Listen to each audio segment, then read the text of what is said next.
Assalamualaikum warahmatullahi wabarakatuh. Perkenalkan, nama saya Muniro. Saya adalah mahasiswa dari Universitas Terbuka dengan NIM 858100619, Fakultas Ilmu Keguruan dan Pendidikan dengan prodi PGSD.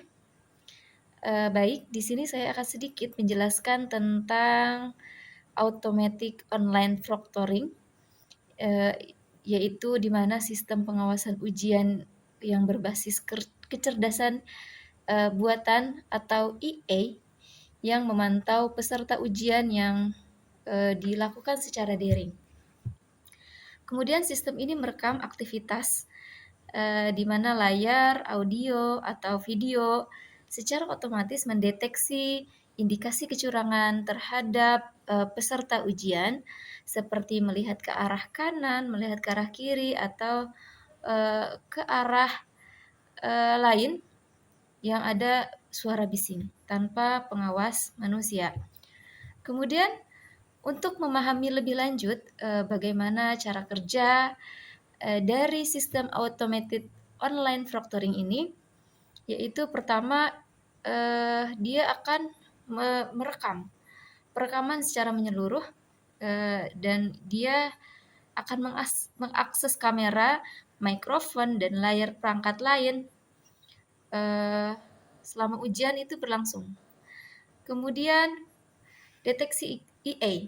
Algoritma EA akan melacak gerakan mata peserta ujian, kemudian perubahan posisi pada tubuh peserta ujian, dan suara mencurigakan dari ruangan yang Anda berada, atau di ruangan peserta ujian di situ ya, yang ada di situ.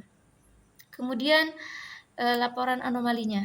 Jika sistem mendeteksi aktivitas yang tidak wajar, maka dia akan ditandai atau flag judge sebagai dugaan kecurangan untuk ditinjau ulang oleh dosen atau instruktur. Jadi aplikasi ini dia akan mendeteksi gerak-gerik kita sekalipun kita tidak bisa melakukan kecurangan, seperti membuka buku atau ada kecurangan kita melakukan joki. Kemudian ada langkahnya atau fitur utamanya apa saja, cara langkah menggunakan dari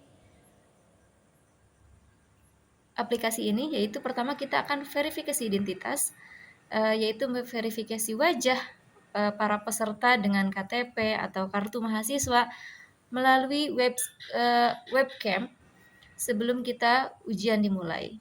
Kemudian yang keduanya yaitu dengan penguncian browser atau Safe Exam Browser.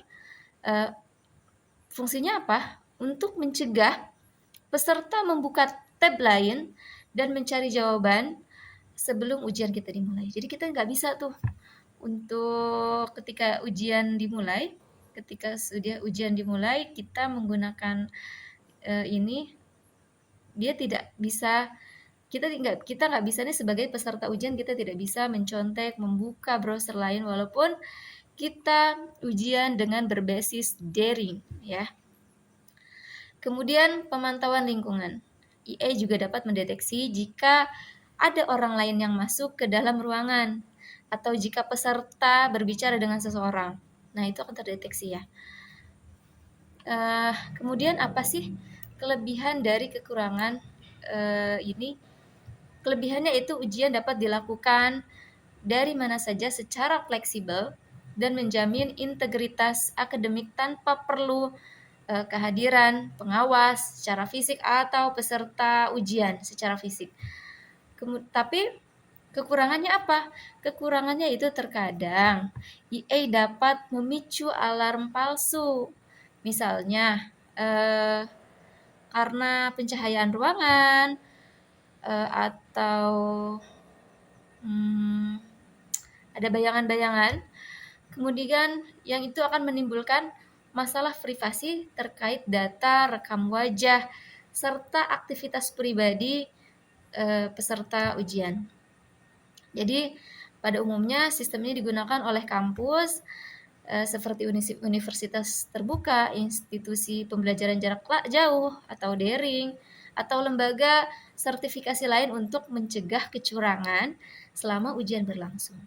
Baik, mungkin itu saja yang sedikit saya jelaskan dari saya. Saya ucapkan terima kasih. Assalamualaikum warahmatullahi wabarakatuh.